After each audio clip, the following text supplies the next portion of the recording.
Ta'ala berfirman di dalam Al-Quran, A'udzubillahi minasyaitonirrajim. Wa min ayatihi khalqus samawati wal ard.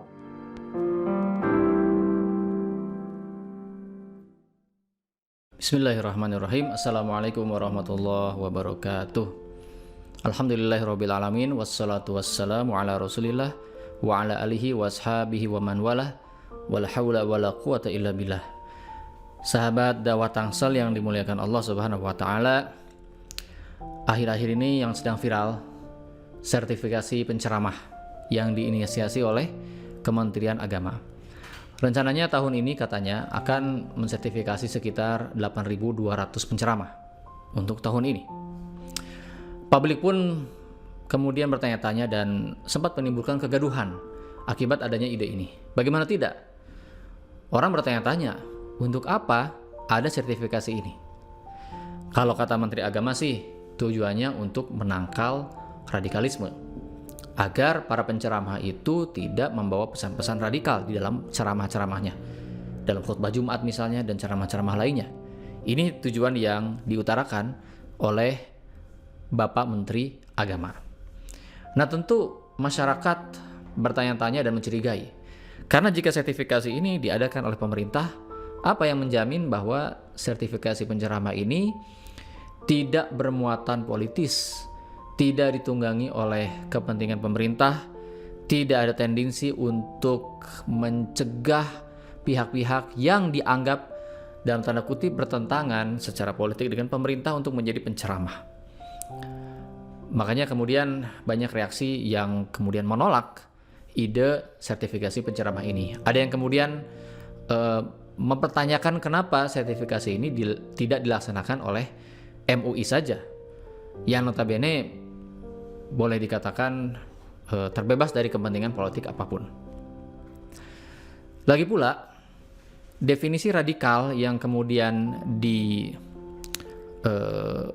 kemudian menjadi concern dari Kementerian Agama ini adalah definisi yang masih kabur. Apa maksud radikal di sini? Apakah ketika seseorang kemudian mendakwahkan Islam secara apa adanya, secara utuh, secara menyeluruh, menyerukan untuk menegakkan syariat Islam, itu dianggap radikal?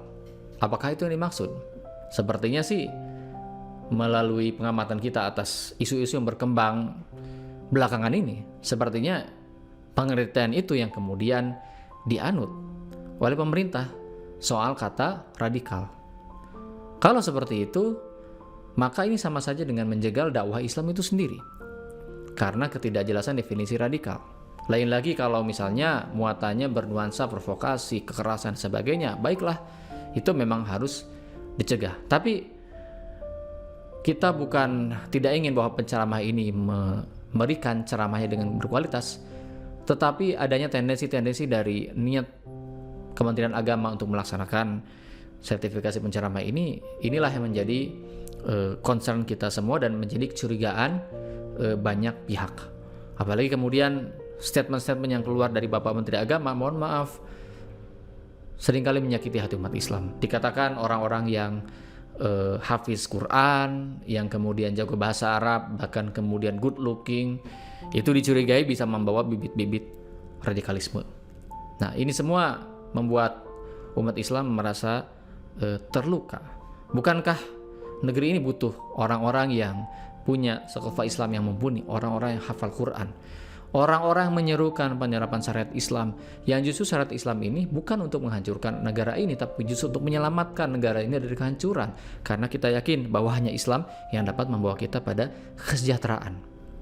Nah, sayangnya pemahaman seperti ini yang dianggap radikal ya oleh kalangan-kalangan yang cenderung pro kepada rezim.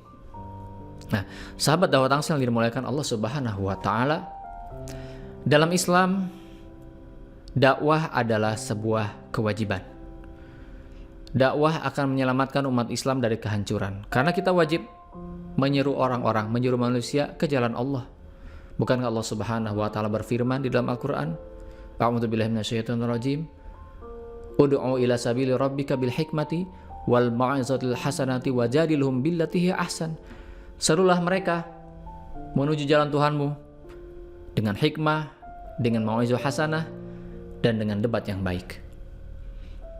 Jadi aktivitas terbaik, salah satu aktivitas yang dimuliakan oleh Allah Subhanahu wa taala atas hambanya yaitu berdakwah. Maka berdakwah ini merupakan kewajiban setiap muslim. Mengingatkan orang lain, mengajak saudaranya kepada Islam, mengingatkan ketika berbuat salah, berbuat maksiat, ini adalah kewajiban seorang muslim. Sabda Rasulullah SAW, "Ballighu anni walau ayah."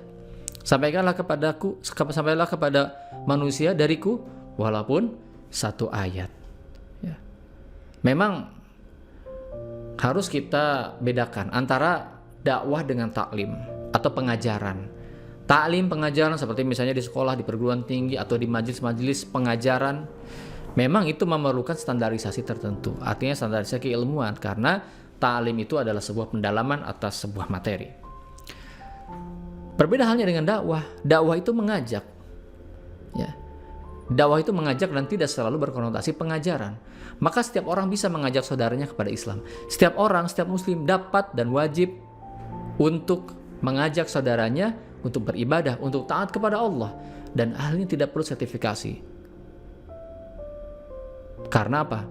Karena legalitasnya itu berasal langsung dari Allah Subhanahu wa taala yang memerintahkan kita untuk berdakwah. Sahabat dakwah Tangsel dimuliakan Allah. Dengan adanya sertifikasi ini justru dikhawatirkan bahwa ini hanya akan menghambat orang untuk berdakwah.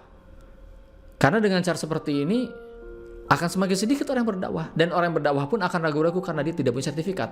Dan kemudian juga majlis-majlis ataupun juga masjid-masjid kemudian menjadi takut juga ketika mengundang penceramah yang notabene belum bersertifikat. Hal ini akan menimbulkan kegaduhan lain di masyarakat kita.